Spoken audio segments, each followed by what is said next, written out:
So leo Liverpool kaamua kufungwa na Wolves. This is bad man, it's not looking good bro. Unajua hata ujue useme nini kwenye game za Liverpool kiukweli, kwa sababu tatizo linajulikana liko wapi, wala sio swala la kusema hivi sasa hivi unaanza kumtafuta shida iko wapi. Tatizo linajulikana liko wapi, na litamalizika pale ambapo uongozi wa Liverpool utaona kuna haja ya kulimaliza.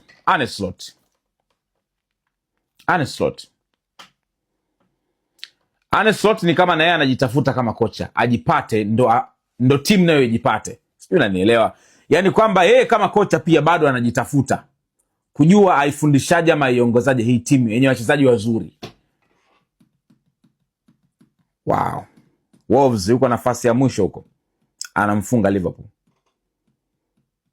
Bingwa mtetezi brother. Anyway, lakini katika mabosi ambao wana uvumilivu, nafikiri mabosi wa Liverpool wana uvumilivu mkubwa sana. Labda kwa sababu Arne Slot bado ni kocha ambaye ana msimu mmoja tu na amewapatia ubingwa mwaka jana. Kwa hiyo wanampetipeti. Lakini isingekuwa hivyo pengine asingekuwa na kibarua sasa hivi. Kabisa. Hakuna sababu ya kuniambia mimi unafungwa na timu kama Wolves kwa squad kama la Liverpool brother. Achilia tu mbali hapo performance ya Liverpool kwenye msimu huu hapa.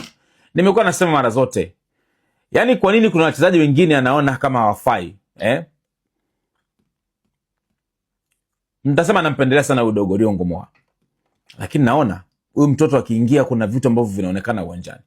Lakini Arne Slot na watu wake ambao wanawaamini, and it is where it is man. Leo anakufa chuma 2-1 kwa Wolves.